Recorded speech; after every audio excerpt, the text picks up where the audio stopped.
What is up, fellow movie acolytes? My name is Dan Stevens, and welcome to The Good, the Bad, and the Ugly, where we take a look at the good things, the bad things, and the downright ugly things of any given film. And today I want to talk to you guys about Knives Out, directed by Rian Johnson in 2019. And guys, I gotta be honest, spoiler alert, I freaking love this movie. I've seen it 6 times now in a year and a half that it's been out. It is on Amazon Prime. I encourage anyone who hasn't actually watched this, let's be honest, everyone watching this has probably watched it, but if you haven't watched this, what are you doing? Pause it, hop on Amazon Prime, watch it, and let me know what you think, guys. Let me know in the comments down below what you actually really think about it. And guys, if you haven't already, please like and subscribe before we get started. We really appreciate the support. We're a small, growing channel, and you will automatically be entered if you subscribe at the end of each month. We're going to be doing giveaways. And, you know, at the end of this month in March of 2021, we'll be giving away a Zack Snyder Snyder Cut Justice League shirt in honor of the Snyder Cut coming out in 2 days. So without further ado, let's get right to it.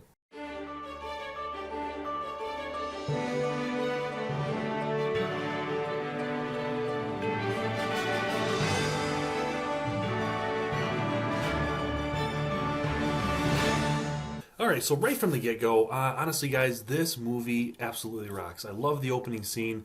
I'm just going to get some quick things out of the way because I don't want to ramble too much, but honestly, okay, first and foremost, opening scene is amazing.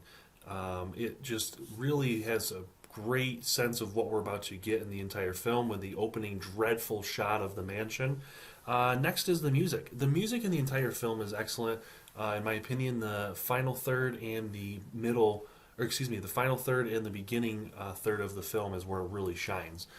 We get that classic whodunit, Hitchcockian string orchestra.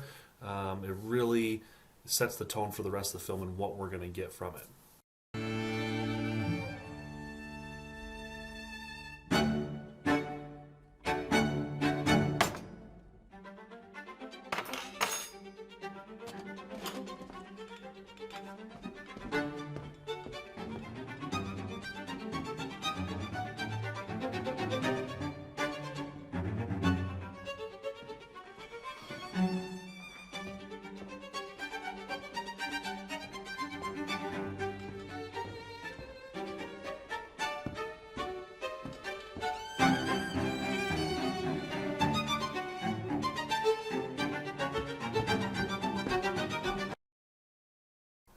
So the film opens up in New England on a beautiful shot of Harlan Thrombey's old mansion. Shot during a gloomy morning, we see the insides of his mansion and all its amazing quirkiness. The production team had to have had a great time making this film, honestly. Unlike most other films that depict larger mansions, ones that come to mind like Annie or Clue don't actually make the mansion really feel lived in. Why was the first mansion that came to my mind Annie? That is really random. God, I am weird. Anyway, we find out that, spoiler alert, Harlan has been murdered. His family is then met one by one at the house through a series of interviews with detective and a state trooper. I really, really love the multiple layers we get from this whole scene. I truly love the entire sequence. We learn each character's traits and tics without really being told them. Instead, like any good storyteller, director Rian Johnson shows us and doesn't actually tell us. In this case, he shows us through each individual's particular interview. Linda, who is played by Jamie Lee Curtis, is a successful business owner, and we're told that she is also resentful for not being respected as much as her father. It's evident from her 4-ish minutes of the interview that she really hates that people don't recognize and attribute her own success in business to herself and not to her father, which we do find out in the end was actually funded by him in the first place. Richard, played by Don Johnson, is Linda's husband. He at first seems very well spoken and honestly a very well put together guy. But it's very evident shortly after that he is honestly kind of a dimwit and really is only with Linda for her money and status. Walt, who isn't in the film a whole lot, but is brilliantly played by Michael Shannon, and he is, in my opinion, one of the shining moments of this entire movie. Plays the seemingly bad guy. He's definitely one of the ones in the beginning you might think have done it, and he is Walt's oldest son. He runs Harlan's publishing company. He seems content on attaining wealth and status through his father's success. I didn't mention it earlier, but the entire ambiance of this film is absolutely amazing. The world feels so real, and the entire mansion set piece feels like something right out of a mystery novel itself. The rest of the cast of family members are great as well. The film really gives motives for each member of the family to want Harlan dead, as sad as that sounds. Mostly, most of them are for my financial gain. And then we are introduced to the greatest detective in cinema history. I am not joking. Guys, when we first heard that Daniel Craig was going to be playing this character, I think a lot of people were kind of scratching their heads like, he's playing this traditional Southern, sleuth. And I was kind of down for it, especially when I saw him in his plaid jacket and everything. I thought, he kind of looks the part with a not an English accent, I should say, and I've heard him before in an American accent, but this was a very different one. This is a Louisiana Bayou accent, and he honestly absolutely nails it. Honestly, I think once I adjusted to it, it all feels right. It's obvious that Craig really loved the part and pulls no punches with his entire performance. We then meet Marta, who is Harlan's nurse. She's played brilliantly by, and I hope I don't pronounce this wrong, Ana de Armas. Honestly, this is really her movie. I'm not really sure why she didn't get top billing for this movie. Sure, Craig is the star in the film, and honestly, I think Daniel Craig and Chris Evans, who got billing above her, are both extremely important to the plot. Really, this is Marta's story, and I really think it becomes increasingly clear that it is her story, and she takes over in her performance. Anyway, Marta is clearly looked down upon by Harlan's family. I love the subtlety that Rian Johnson has his cast portray. They all pretend to care about Marta, but truly they don't give a rat's ass about her. And as the movie progresses, it becomes increasingly clear of this fact. The entire beginning third of the movie plays out like a great value detective film. Honestly, it seems kind of just, beat for beat. It's kind of hitting all the right marks. And then Rian Johnson drops a freaking bomb on us and subverts all expectations when we find out that Marta is the murderer. Allegedly. We get a flashback of Marta accidentally overdosing Harlan with morphine. I love the portrayal of Harlan, and we get this from Christopher Plummer. Although I'm not really surprised. The guy has been practically in everything in a career that spans 62 years. Rest in peace, Mr. Plummer. You are indeed a legend. Realizing that he's going to die, Harlan concocts an alibi for Marta so she doesn't get caught. I really like the friendship between Harlan and Marta. It doesn't really feel creepy at all, and with the almost 60-year age gap difference, it easily could have been. I think both actors absolutely nailed it. So Marta covers up her tracks, and we find out Marta cannot lie without vomiting. And this is honestly probably the only thing, or one of the few things I actually have a problem with in the film, and it really feels contrived to me. It feels very convenient that this is a plot device that's used further and later on in the film.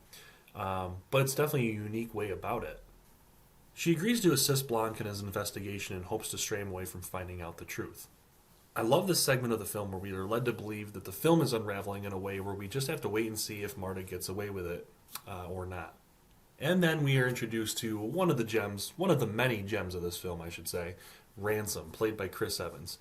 Honestly, guys, this isn't Chris Evans in your typical Captain America Marvel movie. His acting ability really shines through because from what I understand, by all intents and purposes, he is a genuine great guy, Chris Evans is, and he just plays a big, steaming pile of douchebag in this film, and I think that just goes to show how well of an actor he really is. So as soon as Ransom arrives, a family fight quickly ensues, which truly does highlight the entire ensemble cast and how they excellently portray their unique traits. It's both parts hilarious and extremely entertaining. But then, holy good God, things pick up really quick and get amazingly crazy when Harlan's lawyer announces that Marta gets all of Harlan's assets worth well over $75 million. I love this entire scene and how it's shot. It seems it's just, the whole thing just portrays craziness, and I really love how we as the audience get to kind of feel we're in Marta's shoes almost, and we kind of feel what she's feeling when shit hits the fan. Ransom helps Marta escape after she tells him everything. After Walt awkwardly tries to get Marta to hand over the estate, Ransom helps Marta escape, and after she tells him everything. After Walt awkwardly tries getting Marta to hand over the estate, Marta gets a copy of Harlan's toxicology report from the morgue. It's another attempt to blackmail her. Ransom then agrees to help her go to the examination's office, but it's been burned down by a mysterious person. Her and Ransom get separated when Benoit Blanc and the detective and state trooper pull them over and separate them. She then agrees to meet the blackmailer at a random building, and we find out that Fran, the maid, is dead. Although Blanc deduces that Ransom was behind it the whole time after reading the toxicology report was indeed false.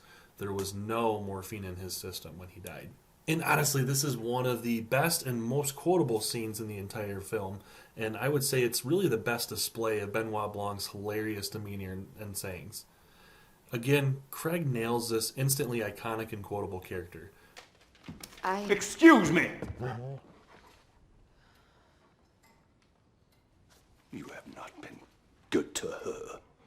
You have all treated her like shit to steal back a fortune that you lost and she deserves. You're a pack of vultures at the feast. Knives out, beaks bloody. Well. Soon after, Marta uses her vomiting to trick Ransom into admitting his guilt, and he tries to kill Marta. When he does fail with a stage prop, he is taken away, and we see the end shot of Marta looking down on the family from her new mansion.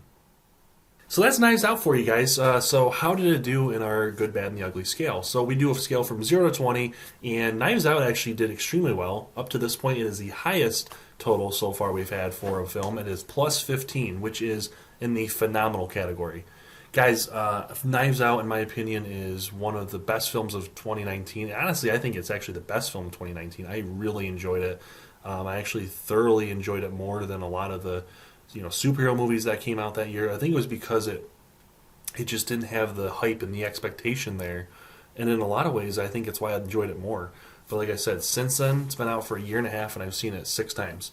So that should show you guys 2 times when I'm making this film, or when I'm making this video. So I should show you guys how much I really enjoy it. And last but not least, guys, we always have our fuck that guy moment in Good, Bad, and the Ugly, because every movie has a fuck that guy. So the fuck that guy award for today goes to Richard Drysdale. Honestly, this is probably pretty guessable. Now, most of the family, honestly, kind of has a fuck that guy mentality. Most of the family for Harlan is just kind of a bunch of douchebags. But Richard is one big pile of douche. The guy, Ransom may have tried killing his grandfather and tried pinning it on the maid, or the nurse, I should say. But Richard he's the worst. The guy is such a phony. He's trying to quote things like Hamilton. He kind of fancies himself as this really high-end, Upper East Side kind of guy, even though he lives in Boston. He just seems like he's better than everyone else, even though he's really not. He gets a lot of facts about, immigration wrong. It's just he's a fuck that guy. Richard, you even have a douchey name, Richard Drysdale. So all you Richards out there in the comment section, please don't hate me. So that's Knives Out for you guys. I hope you really did like it. I hope you guys like the Good, Bad, and the Ugly. Stay tuned. We are going to be doing Clue next. And Clue is a really interesting film. I think they kind of go hand in hand because they're both whodunits, but both done very differently. So until next time, guys, have a good one.